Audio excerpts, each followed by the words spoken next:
예, 계속 이어서 지상권의 소멸 사유에 해당되는 지상권 설정자의 소멸 청구에 대해서 살펴보겠습니다. 일단 법이 정한 요건은 지상권자가 2년 이상의 지료를 지급하지 않는 때는 설정자는 지상권의 소멸을 청구할 수 있습니다. 근데 여기서 이와 관련해서 기억할 것은 첫 번째, 2년 이상 지료를 지급하지 않는 때는 뭐다? 특정한 소유자에 대하여. 기억을 하십시오. 특정한 소유자에 대하여 2년분 이상의 지료를 지급하지 아니한 경우다. 이게 포인트 1입니다. 포인트 2는 뭐냐면 이 288조입니다. 이 조항이 특이하기 때문에 나옵니다. 어떤 내용이냐면 지상권이 저당권의 목적이 될 수가 있습니다. 그러한 경우에 또는 그 토지의 건물 수목이 저당권이 목적이 된 데는 건물 수목이 이 소유권에 대해서 저당권이 목적이 됐단다. 그러면 어떤 걸 생각하시냐면 지상권이 있어요. 이 건물 수목의 소유를 지상권 주려면 주된 권리, 종된 권리고 저당권의 효력은 부합된 물건이나 종물에 효력을 미친다. 근데 종물에는 종된 권리 포함되기 때문에 즉 저당권자 입장에서는 지상권도 담보가치의 대상, 확보의 대상이 된다는 겁니다. 어떤 근거에서 저당권의 효력은 부합된 물건과 종물에도 미친다. 근데 종물에는 종된 권리도 포함이 되기 때문에 즉 이해관계인이 있다는 겁니다. 저당권자라는 지상권 자체에서 저당권을 설정하거나 아니면 건물 수목이 그 저당권이 목적이 됐을 경우 그 경우는 어떻게 한다? 지료 연체를 이루하는 지상권 소멸 청구는 저당권자에게 통지한 후 지상권 소멸 청구를 누구한테 하죠? 지상권 설정자가 지상권자에게 합니다. 원칙은 어떤 이유로 2년 이상 지료를 연체한다. 근데 저당권이 어떤 경우 지상권이 저당권의 목적이거나 등기부에 다 기재되겠죠. 아니면 건물 수목이 저당권의 목적일 때는 어떻게 단순히 지상권 설정자가 지상권자에게 지상권 소멸 청구로서 효력이 지상권의 손속기간이 지상권이 소멸하는 것이 아니라 어떤 조치? 저당권자에게 통지라는 별도로 통지하는 어떤 얘기일까요? 지상권 설정자가 지상권자에게 2년 이상 연체 지효제급 채무를 연체해서 소멸 청구권을 행사했다. 그 사실을 통지한 후 상당한 기간이 경과하면서 효력이 생긴다는 거. 결국은 이건 지상권이나 아니면 건물 수목의 목적물에 대해서 저당권 설정한 사람들을 보호하기 위한 조치입니다. 그래서 이게 상당한 기간을 여기는 저당권자가 대신 변제함으로써 어떤 조치를 할 수 있도록 한 거죠. 그래서 그런 의미에서 중요한 겁니다. 그래서 시험이 포인트 2, 이 부분이 출제가 됩니다. 그래서 요 법조문을 잘 기억을 하셔야 합니다. 앞으로 돌아가서 자, 특정한 소유자, 이 얘기는 뭐냐면 이런 경우입니다. 항상 지상권이라면 토지 소유자와 건물 소유자가 존재하고 이 사이에 지상권 설정 계약을 통해서 이 사람이 지상권을 취득하는 거고 그 다음에 이 사람은 뭐죠? 지상권 설정자가 되는 겁니다. 그리고 이 지상권 당연히 등기가 됐겠죠. 설정 계약이기 때문에. 그런데 그리고 약정에 의해서 지료 지급 채무가 발생했습니다. 그러면 건물 소유자 을은 토지 사유자 갑에게, 지상권자 을은 누구예요? 지상권 설정자 갑에게 지료를 지급할 의무가 있습니다. 근데 을이 갑에게 지료 지급 채무를 연체하고 있었고 연체하던 중에 무슨 일이 발생한다? 토지 소유자가 병에게 이 토지를 매각한 겁니다. 즉 소유자가 바뀐 겁니다. 토지 소유자가. 이런 경우입니다. 특정한 소유자에 대해서는. 그러면 쟁점 1은 뭐냐면 소유자가 변동된 경우에 이 소유자는 갑과 을 사이에 체결된 지상권에 대해 설정 계약을 지위를 인수하는 겁니다. 그 얘기는 을은 갑이 아닌 병에게 이제 지료 지급 채무가 발생합니다. 아까 전제했죠. 을이 갑에 대한 채무를 연체하는 도중에 소유자가 바뀌었고 소유자가 바뀐 이후에도 을이 병에 대한 지급 채무를 제대로 이행하지 못한 겁니다. 그런 경우에 2년 이상의 어떠한 기준을 가지고 판단하냐. 갑과 병에 대한 지료 지급 채무 연체를 합산해서 할 수 있는지 그게 쟁점이 됐는데 대법원 판례는 어떠다? 특정한 소유자에 대해서, 즉 을이 갑의 관계에 있어서 채무를 이행하지 않는 기간이 2년이 된 경우, 아니면 을이 병화의 관계에 있어서 병에 대한 채무를 2년 이상 연체한 경우지, 갑 1년, 병 1년 합산해서 2년의 경우는 해당되지 않는다는 겁니다. 그래서 특정한 소유자에 대해서 2년 이상 연체한 경우에만 지상권 소멸 청구권을 행사했다는 게 중요한 논점입니다. 그래서 특정한 소유자에 대하여. 왜 특정한 소유자가 어떤 개념인지, 어떤 상황에서 발생하는지를 기억하셔야 합니다. 지상권자의 이걸 이제 지문으로 만들면 지급 연체가 토지 소유권의 양도전을, 갑과 병이었죠. 전후에 걸쳐 이루어진 경우 양수인에 대한 연체 기간이 2년이 되지 않는다면 양수인은 지상권 소멸 청구를 할 수 없다. 특정한 소유자에서 2년이 되지 않기 때문에. 그런 개념이라는 거. 그래서 상당히 중요합니다. 자, 을의 토지를 양수한 정은, 토지 소유자인 정은 갑의 을에 대한 지료 연체를 합산하여, 즉 원래는 소유자가 을이었고 그 다음에 지상권자가 갑이었어요. 이게 기출지문인데 토지 소유자였어요. 이 사람이 누구한테? 정에게 소유권을 이전한 겁니다. 이 얘기입니다. 이 사람이 지상권자고요. 그리고 갑은 을에게 지료를 지급할 채무가 있었습니다. 그런데 을의 토지를 양수한 정은 갑의 을에 대한 지료 연체액을 합산하여 2년의 지료가 연체되면 청구할 수 있다? 아니다. 왜냐면 특정한 소유자, 그럼 정에 대해서, 정의 관계에서 정이 소유자로 등기가 소유권이 정이 소유자가 된 이후로부터 갑이 정에게 지료 지급 채무를 이행하지 않는 게 어때? 2년 이상이 된 경우에만 정은 갑을 상대로 해서 소멸 청구권을 행사할 수 있다. 상당히 중요합니다. 자, 이렇게 지문만을 갖고서는 이해가 안 됩니다.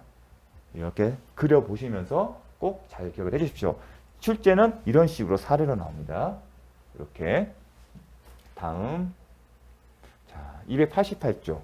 요 내용도 잘 나온다. 어떻게 나오는지 볼까요? 지상권이 저당권의 목적인 경우 지료 지체를 이루한 지상권 소멸 청구는 저당권자에게 통지하면 효력이 생긴다? 아니다? 상당한 기간이 경과하며. 이게 출제 포인트였습니다. 또한 지상권 소멸 청구권은 법정 지상권이 성립한 경우에도 적용된다. 288조, 287조. 287조는 뭐였죠? 소멸 청구권.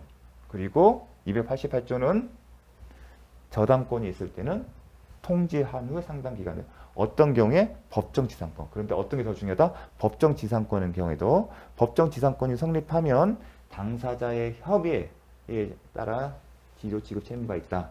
법정 지상권 성립하면 지료 지급 의무가 있습니다. 기본적으로. 그런 게 지료 지급 의무가 채무가 있기 때문에 2년 이상 연체할 때도 소유자는 법정 지상권 상대로 소멸 청구권 행사할 수 있다. 중요합니다. 다만 이제 이와 관련해서 또 출제되는 게 있습니다. 그 해당 파트에서 보도록 하겠습니다. 법정 지상권의 경우에도 적용된다는 거. 뭐가요? 지상권 소멸 청구권. 지료 지급 채무를 2년 이상 연체한 경우 잘 기억해 두십시오. 자, 바로 나오네요. 법정 지상권 성립 후 지료 연체로 인한 지상권 소멸 청구. 이게 어떤 이제 핵심 제목이냐면 법정 지상권이 성립되면 지상권자는 지상권 설정자에게 지료를 지급할 채무가 있습니다. 지금까지는 지상권 설정 계약일 전제를 했고 계약이기 때문에 약정한 거죠. 약정을 했다는 얘기는 지료를 구체적인 액수를 정했다는 겁니다. 근데 법정 지상권은 당사자 의사와 상관없이 법이 정한 요건을 거치면 생긴다는 겁니다. 따라서 법정 지상권 성립할 당시에 지료 액수는 정해져 있습니까? 아닌가요? 안 정해져 있죠. 둘이 만나서 정한 적이 없기 때문에. 다만 그렇기 때문에 법조문에는 당사자의 협의에 따라 결정합니다. 협의가 하게서 결정되면 그 구체적 금액을 지급할 의무가 있겠죠. 만약에 당사자 협의가 성립되지 않으면요. 소송을 판결을 통해서 결정이 될 겁니다. 여기서 핵심은 법정 지상권자는 지상권 설정자, 즉 토지 소유자에게 지료 지급 의무가 있는데 의무는 있지만 당사자가 그 금액을 구체적으로 정하지 않는 이상 채무 불이행 문제는 발생할 여지가 없다는 겁니다. 아니 얼마를 지급해야지 무조건 너 그냥 왜 안 줬어? 그러니까 채무 불이행이야. 그게 아니죠. 얼마를 주기로 했는데 그 의무를 이행하지 않기 때문에 채무 불이행이 된다. 그렇게 접근해야지 않습니까? 그 얘기를 하는 겁니다. 법정 지상권에 관한 지료가 결정되지 않은 경우 당사자가 법정 지상권이 성립할 당시에는 법이 정한 즉 당사자인 토지 소유자와 건물 소유자 사이에 예컨대 건물 소유자 사이에 약정이 없잖아요. 약정이 없지만 법이 정한 요건을 갖췄을 때 지상권이 당연히 인정되는 거예요. 등기 없이. 그때 지상권이 성립된 이후에야 이제 지료를 얼마 정할지가 서로 협의가 돼야겠죠. 근데 정해지지 않은 경우 그 경우에는 2년 이상 여체도 2년 동안 지료 지급 사실이 없다 하더라도 보다 소멸 청구를 할 수 있는지 안 된다. 요게 중요합니다. 그러려면 요 의미가 뭔지를 알아야겠죠. 시험 출제는 이런 식입니다. 어떻게 가배 권리가 법정 지상권이 있건 지료에 관한 협의나 법원의 지료 결정이 없으면 을은 지료 연체를 주장하지 못한다. 왜냐하면 구체적인 금액이 정하지도 않는데 어떻게 지료 연체를 주장하냐 합니다. 액수의 다툼이 있는데 그 액수가 정확하게 전제된다. 근데 철정계약일 때는 약정에서 정하니까 이런 쟁점이 없는 거죠. 법정 지상권은 그때에 가서야 당사자가 협의를 시작하는데 정해지지 않으면 지상권자는 얼마를 줘야 할지를 모르는 거죠. 그런 관점인 겁니다. 자, 그래서 잘 나옵니다. 그러니까 원칙적으로 협의하고요. 협의가 안 되면 법원에 지료 결정합니다. 그런데 법원에 지료 결정하려면 지료 이거는 다음에 하도록 하겠습니다. 자, 지료 결정이 없으면 연체 주장 못한다. 요게 출제 지문입니다. 그리고 이 가항의 내용이 적용된다. 당연히 협의나 지료 결정이 있으면 구체적인 금액이 정해진 거고 당연히 그 정해졌으면 이 내용대로 가항의 내용이 그대로 적용이 되겠죠. 법정 지상권의 경우에도 뭐라고 했죠? 적용되기도 하기 때문에. 그런데 법정 지상권 관련 지료와 관련해서는 출제는 요 지문이 나옵니다. 자, 잘 기억해 주십시오. 중요합니다. 자, 다음. 자, 366조의 법정 지상권. 법이 정한 지상권이다. 366조의 법정 지상권 중요합니다. 의의는 자, 366조는 일단 기억하기에 저당권입니다. 저당권 파트입니다. 저당권은 부동산에 대한 거죠. 저당권의 객체는 부동산에 뭐가 되죠? 대표적인 게 토지와 건물일 겁니다. 그걸 연두시고 저당물의 경매 이걸 뭐라고 하죠? 임의 경매입니다. 용어 자체는. 그럼 비교할 게 뭐다? 강제 경매. 이 강제 경매가 뭐냐를 설명 않겠습니다. 저당권은 임의 경매. 왜냐면 수험생 입장에서는 저당권은 임의 경매다. 그 정도 마시고 나중에 시험에서 강제견매가 뭐냐고 묻지는 않습니다. 그냥 강제견매 나옵니다. 강제견매는 이게 연관된 게 관습법상 법정 지상권이다. 이걸 기억을 해주십시오. 강제견매는 관습법상 법정 지상권, 저당물 경매는 366조의 법적 지상권이다. 이렇게 구분을 해주시고요. 그러면 366조에 어떤 내용인지 보겠습니다. 경매로 인하여 토지와 지상 건물이 다른 소유자에 속한 경우 지상권이라는 개념은 토지 소유자와 건물 소유자가 달라진 경우입니다. 그동안의 토지 사용권이 지상권이 문제가 되는 거죠. 어떤 경우에 토지와 지상의 건물이 다른 소유자에 속한 경우. 여기서 보면 건물이라고 씁니다. 건물이 아닌 경우에는 해당 사항이 없겠죠. 토지 소유자는 건물 소유자에 대하여 지상권을 설정한 것으로 본다, 간주한다는 겁니다. 그러면 자신의 토지에 대해서 지상권이 설정한 얘기는 소유자는 지상권이 존속하는 기간 동안 소유권의 권능인 사용수익 권능을 제한받는 겁니다. 따라서 소유자에게 권능을 제한하는 겁니다. 반면에 건물 소유자에게는 유리한 거죠. 어떤 면이 유리하다? 사용 권능이 있기 때문에 토지 소유자가 건물 소유 상대로 철거 및 대진도 청구를 하더라도 대항할 수 있기 때문에. 그러면 왜 이런 걸 인정하냐? 건물 철거로 인한 사회경제적 손실 방지라는 공익상의 이유 때문이다. 건물을 지으려면 많은 비용이 들지 않습니까? 그거를 가급 철거한다는 자체는 손실이 크다는 겁니다. 그렇기 때문에 공익상이기 때문에 공익이 강조되면 강행 규정이다. 그 얘기는 건물 소유자와 토지자 사이에 법정 지상권이 성립되지 않는다는 특약을 하더라도 강행 규정의 위반에 대해서 효력이 없다? 없다. 자, 출제 지문이 이렇게 나옵니다. 강행 규정과 관련해서 설정 당사자 간의 특약으로 저당권 설정 당사자 간의 특약으로 저당 목적물인 토지에 대하여 법정 지상권을 배제하는 약정을 하더라도 그 특약은 효력이 없다. 즉 저당권을 설정을 합니다. 토지나 건물에 대해서. 근데 저당권자 입장에서는 뭘 파악한다는 거죠? 특히 토지 같은 경우는 교환 가치가 중요한 거잖아요. 그리고 저당권자는 그 교환 가치가 얼마에 따라서 대출을 해줄 겁니다. 돈을 빌려줄 겁니다. 그런데 토지의 가치요. 예컨대 토지의 가치에 비례해서 저당권자는 대출을 줄 거예요. 그런데 토지의 사용 수익권 제한이 없고 완전한 소유권이 있는 경우와 토지의 법정 지상권 제한이 있는 경우의 가치는 교환 가치는 다를 겁니다. 왜냐하면 지상권 같은 지상권이 설정됐으면 그 토지는 일정 기간 동안 사용 수익이 제한이 되기 때문에 교환 가치가 떨어지겠죠. 이해되십니까?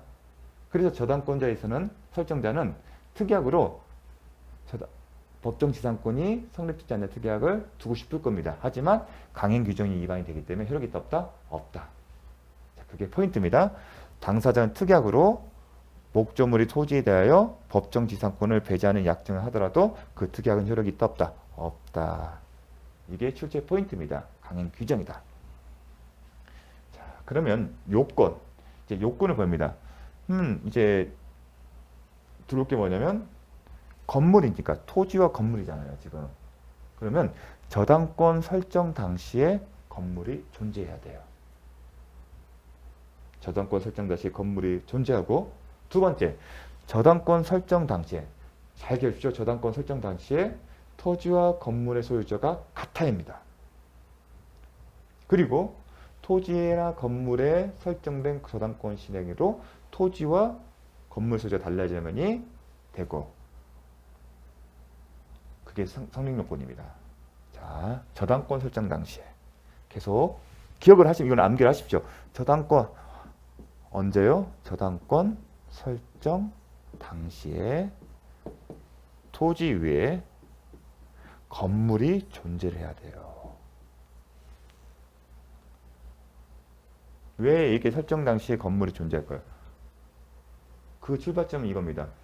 토지 위에 건물이 없을 때 저당권을 설정한 경우, 그럼 토지의 저당권과 토지 위에 건물이 존재했을 때 토지의 저당권 했을 때 교환 가치가 같다 틀리다 다르죠. 어떤 가치가 높아요? 아무것도 단순히 토지에 아무것도 없는 나대지 상태에서의 그 교환 가치가 더 크겠죠.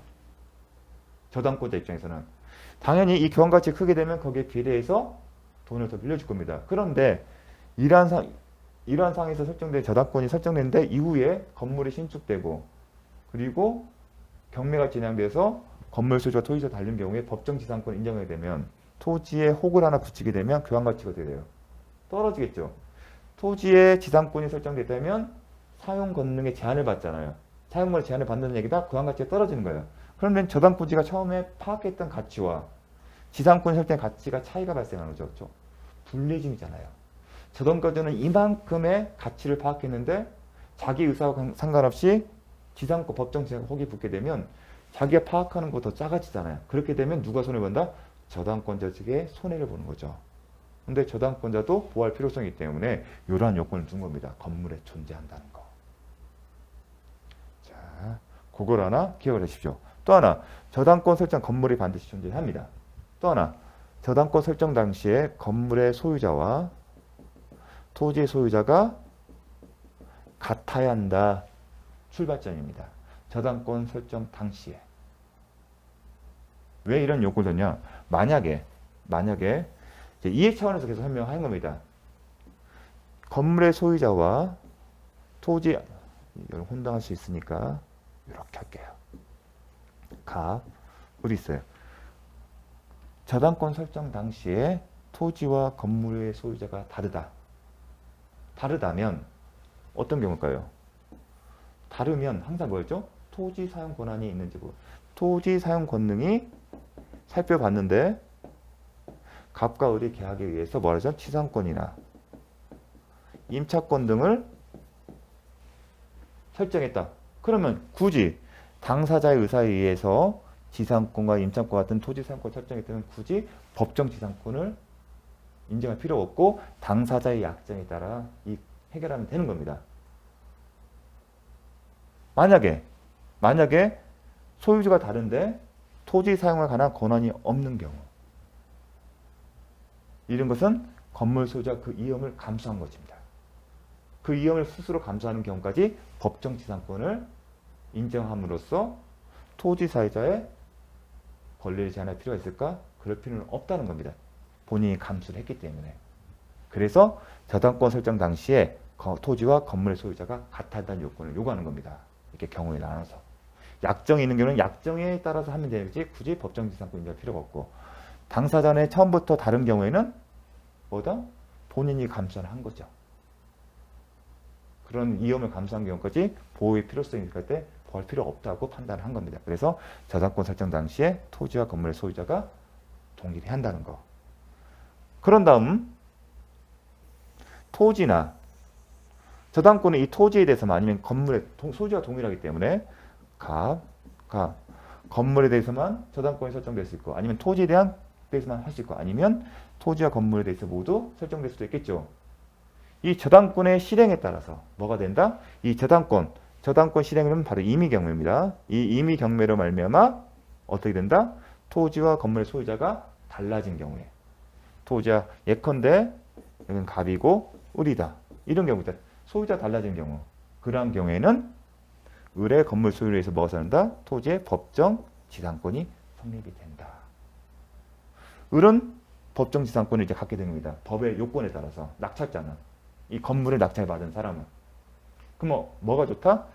소유자가 다르면 항상 뭐다? 토지 사용 권리가 있어야 한다. 사용 권리가 없으면 철거될 운명이 있는데 지상권이 있기 때문에 갑이 을에 대해서 철거를 요구하더라도 을은 법정 지상권을 가지고 대항할 수 있다는 겁니다. 이해되시겠죠? 그런 논리. 이게 토지 사용 권리가 있다는 게 어떤 의미가 있는지, 건물을 철거당하지 않습니다. 자, 그런 거 요건 설명을 드렸습니다. 정리해 보겠습니다. 자, 잠시 쉬었다가 이제 하나하나씩 다시 살펴보도록 하겠습니다.